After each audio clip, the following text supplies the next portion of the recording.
What's up, YouTube? I got an out-of-the-box video for you today because today we're making a pair of box jaw tongs. Let's get started. This video was made in partnership with the Dallas Historical Society. Alright, so we're working on a set of box jaw tongs today. Hey, I actually don't have an example of this style of tong ready for me. My last set broke, which is kind of why I'm doing this video. So it's a little convenient for me. But essentially, they're the exact same as flat bit tongs, except they'll have a little flare. I'm actually going to forge weld on a piece of metal onto one of the bits to create a little shelf. So kind of like with flat jaw tongs, they're great for when you're hitting with the faces up. But when you have the faces sideways like this, pieces tend to slip out. So that's essentially what a box jaw tongs is for. And it's just kind of like little guardrails, so when you're holding on to a piece, it can't slide up and down like this for when you have your bar or the tongs on its side. So that's just kind of an easy way, unless you make like some knife maker tongs, which are here I have a pretty crude version, and they're almost the same as V-bit tongs. They just got a little rectangle space in there to grab on a piece of stock. But I find these not as versatile as what box jaws are, because I actually made these to replace my set of box jaw tongs, thinking that these would be a little bit more handy, and it's turned out they haven't been. So that's kind of why I'm going back to making a set of box jaw tongs. But enough rambling, let's get started. Alrighty, so we're going to do kind of a hybrid of my last two tongs. So we're going to be making a pair of flat jaw tongs, but we're also going to be forging on the reins instead of drawing these out. So I'm going to kind of breeze through these first steps. If you want a more in-depth video or videos of how to do this, you can go back and watch my last two tong making videos. That way I can just kind of focus a little bit more on actually how to do the actual box jaw bits and whatnot, instead of focusing too much time on hammering these out. So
right, got both ends done.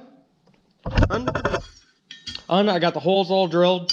Oh, those won't matter after this bit if they're drilled or not. You can wait until the end, or you can drill them right now. Oh, it doesn't really matter. But the next step is, now this is pretty big for what I need. I'm going to end up chopping it. After it's all said and done, but it is easier if you have a bigger piece to do the box jaw. And what I'm going to do is I'm going to forge weld this on just like that, right on the end. And now, a few pointers on this, I suppose. If you want to weld it on the back side. If you're just going to use a wire welder or a stick welder, weld it on the back side of your tong. That way you have the whole of the flat to have. Or you need to weld on a little spacer. That way you don't have this rise here, because otherwise you're just gripping with this last little bit. You don't have the full length of the jaws to help you. If you're forge welding, I would do the top place, because then you're going to hammer this down into it and it'll end up being flush anyways. So that doesn't really matter. And say you don't have a welder and you're still learning how to forge weld, what you can do is, and this is how my original one was set up, just have your bar, 3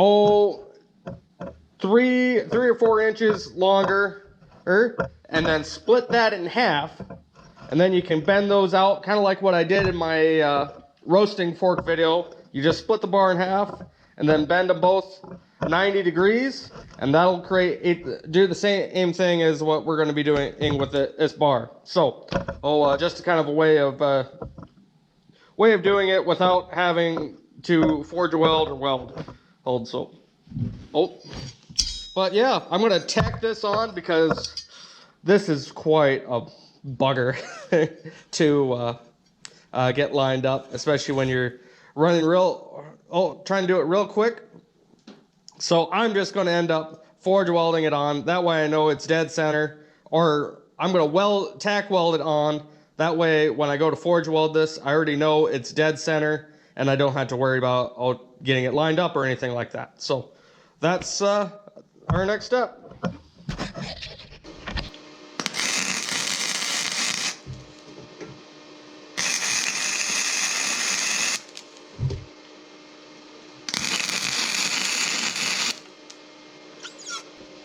All right, got it all tacked up.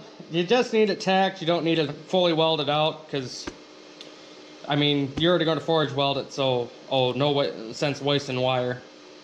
But yeah, let's go get this forge welded.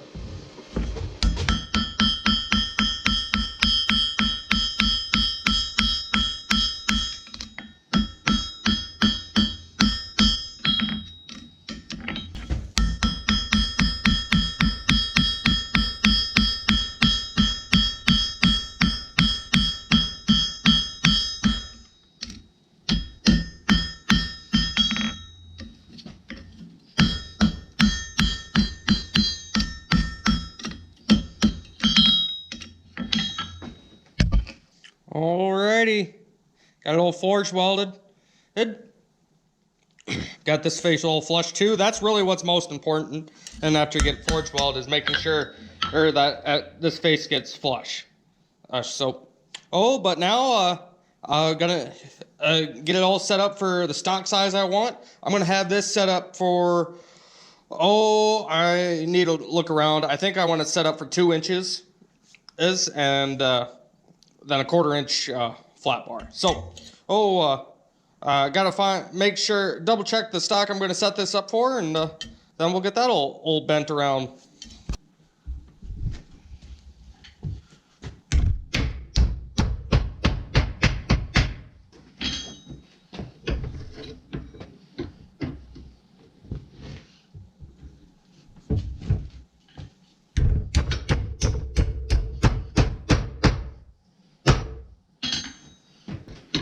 Alrighty, wham bam.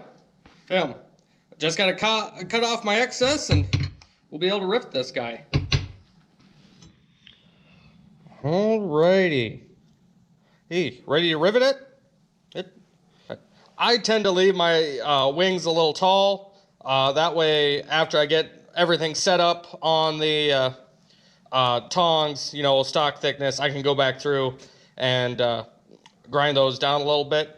But it always doesn't hurt to have a little bit extra, you know, that way you can kind of cheat away with some larger stock or something kind of funky that you're trying to hold. So, and I also tend to oversize these because you can get away with, you know, holding like skinnier stock with this. Yeah, it'll flop around a little bit, but it'll still lock in.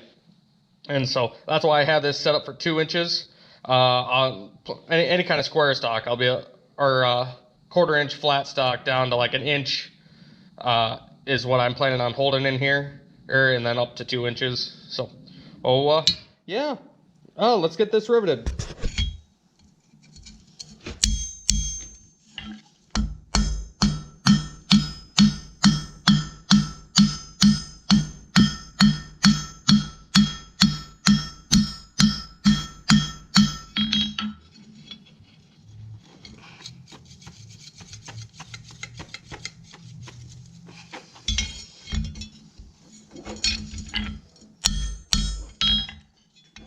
All right, let's get this set up for a stock.